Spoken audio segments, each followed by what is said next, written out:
సర్వోన్నతమైన స్థలములో ఆశీయుడైన ప్రభువైన యేసుక్రీస్తు నామములో మీకందరికి కూడా శుభములు కలుగునుగాక. ప్రియులారా, సామెతల గ్రంథంలో ఒక వాక్యాన్ని చూసారా? ఏ కష్టము చేసినా లాభమే కలుగును.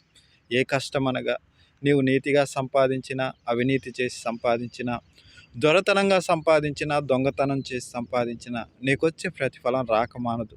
నీవు ఐశ్వర్యవంతుడు కావచ్చు, నీకొచ్చే సంపాదన నీకు వస్తుంది. కానీ ప్రియులారా, నీ సంపాదన, నీ ఐశ్వర్యము ఒకానొక దినాన విడిచిపెట్టి వెళ్ళిపోతుంది.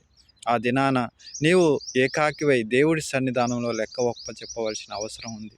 ఎందుకంటే మనల్ని సృజించిన దేవుడు మన క్రియలను బట్టి మనకు ప్రతిఫలం ఇచ్చేవాడిగా ఉన్నాడు. కాబట్టి ఈ లోకంలో మనం చేసే క్రియ ఎలాంటిది, నీతిగా ఉందా, యథార్థంగా ఉందా, లేకపోతే అవినీతిగా అక్రమంగా ఉందా అనేది మనం ఈ లోకంలో మనల్ని మనం పరిశీలించుకొని మనం చేసే కష్టాన్ని మనం వ్యర్థంగా కాకుండా దేవుని సన్నిధానంలో ప్రతిఫలం పొందే విధంగా మనం చేసినట్లయితే ఇప్పటికే కాదు ఎప్పటికీ కూడా మన ప్రతిఫలం మనం పోగొట్టుకోకుండా మనల్ని మనం కాపాడుకున్న వారిగా ఉంటాము. కాబట్టి ప్రియులారా, మీరు చేసే కష్టము, మీరు చేసే పని నీతిదాయకమైనదిగా ఉండేలా చూసుకోండి. ఎందుకంటే దేవుడు తీర్పు దినం అనేది మన దగ్గరలో ఉంది. కాబట్టి జాగ్రత్త.